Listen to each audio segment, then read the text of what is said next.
Good Morning Business. Le débat.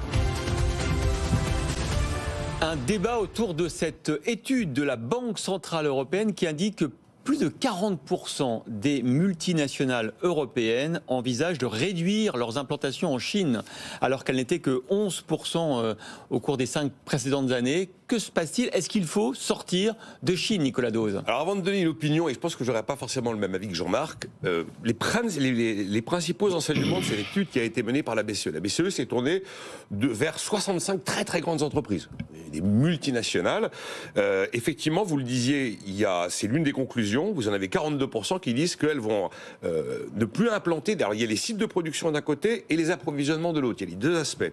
Le même chiffre pour les approvisionnements ou les sites de production, 42% ont décidé de changer, en fait. Ont décidé de changer. Et alors, la différence par rapport aux chiffres des précédentes enquêtes est incroyable. Pour les approvisionnements, 42% effectivement veulent aller vers des pays amis. La notion de pays amis est importante. C'était 9% il y a seulement un an. Vous voyez, comme ça a totalement basculé. Ouais. On a exactement les mêmes chiffres, effectivement, pour les sites de production. Il y a la notion de pays amis qui est très, très... Pas forcément l'Europe, hein. Alors justement, ça c'est effectivement l'une des conclusions. L'Union européenne n'est pas forcément la grande gagnante, puisque seulement 20% de ces 65 très grandes entreprises disent, que ce soit la production ou l'approvisionnement, on retourne vers l'Europe. Et les deux éléments qui pénalisent l'Europe d'après l'étude, c'est le coût de la main-d'œuvre et le coût de l'énergie. Il y a aussi cette question intéressante par rapport à la Chine. Là où on leur demande où sont les principaux risques, les 2 tiers répondent que c'est la Chine. Il y a plein d'autres pays qui sont cités, mais clairement c'est la Chine qui est citée en numéro 1, principalement pour des raisons d'approvisionnement. Et alors 60% des multinationales interrogées, après je laisserai Jean-Marc Daniel nous donner son avis, indiquent très clairement qu'il s'agisse Alors d'abord c'est compliqué de changer sa manière de produire et sa manière de s'approvisionner. C'est pas comme ça, tiens mais je vais changer. C'est quand même lourd, c'est de l'industrie. Mais en tout cas 60% disent qu'il s'agisse d'approvisionnement ou d'implantation de sites de production, les prix monteront. Voilà. Et ils sont majoritaires à penser qu'on va dans une tendance de prix qui monte pour les 5 prochaines années. Voilà les principales conclusions. Moi, j'ai ma lecture. Je ne sais pas ce qu'en pense Jean-Marc. Jean-Marc, la démondialisation a bien commencé. Ah non, pas du tout. Je pense que la mondialisation est en train de s'amplifier. Ah bon? Simplement, un certain nombre de pays émergent et ces pays seront directement en concurrence avec la Chine. Quand vous regardez le cas de la France, concrètement, quand vous regardez les investissements que fait la France à l'étranger, vous apercevez effectivement que les entreprises françaises se retirent de Chine et vous regardez l'Inde et vous apercevez qu'il y a de plus en plus d'entreprises françaises qui s'implantent en Inde.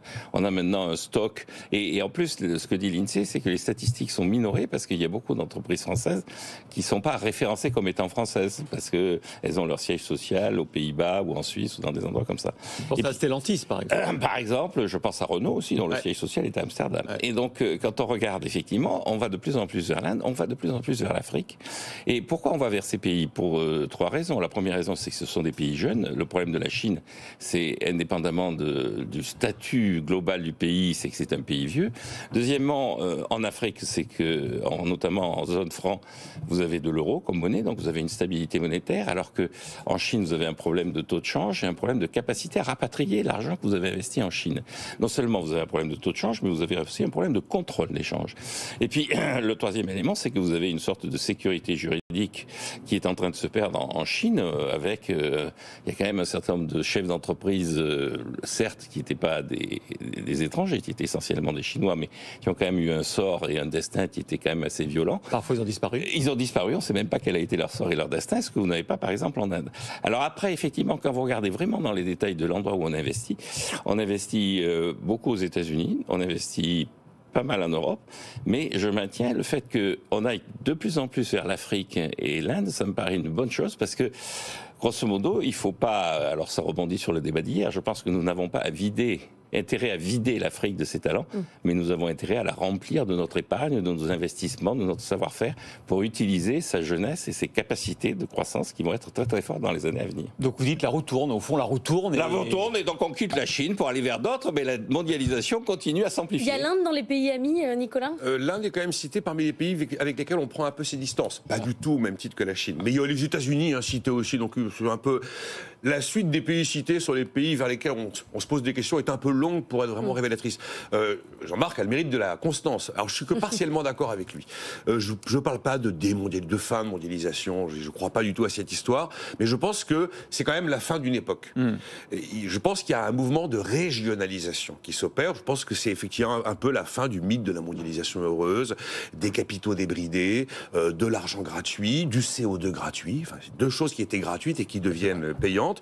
L'inflation qui n'existait plus, c'était le fantôme de l'économie. Bon, il y a, d'accord, Jean-Marc me dira qu'il n'y a pas d'inflation. Il y a quand même 2-3 petits mouvements. Les prix baissent. Il y a quand même il se passe quand même 2-3 petites choses sur certains prix, et puis on ne sait pas du tout ce que vont donner les prix de l'énergie, même si pour l'instant le pétrole se calme.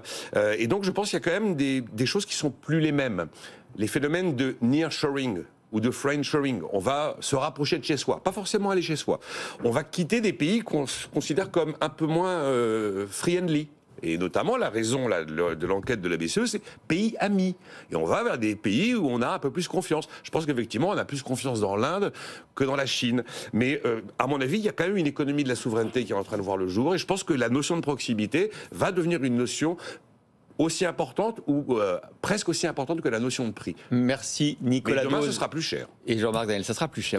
Ça sera moins cher, nous dit Jean-Marc. On est partiellement ça sera un autre d'accord. débat. Ce sera L'inflation moins est-elle cher. vaincue? On va non pas vers les friendly, on va vers la jeunesse. Et c'est ça qui est l'avenir du monde. Il y a peut-être une chose qui sera moins chère, c'est le gaz, figurez-vous, parce partiellement qu'on va d'accord. avoir trop de GNL. C'est ce que nous dit une enquête les prix européenne. baissent. On a trop Oui, de ça va. capacité, surtout. C'est notre On a sujet. trop de Alors c'est méthaniers. peut-être un souci pour notre invité, parce que lui, il fabrique des membranes pour les méthaniers. Ouais. Absolument. Le Il fait pas que PDG ça. Je ne sais pas si le méthanier du Havre, il est ouvert. Si vous voulez qu'il rentre, il faut que vous Il va sortiez. être agrandi. Merci Je sors. beaucoup Nicolas. Laissez-lui Il la faut place. sortir là. C'est Philippe Berthe-Retière maintenant.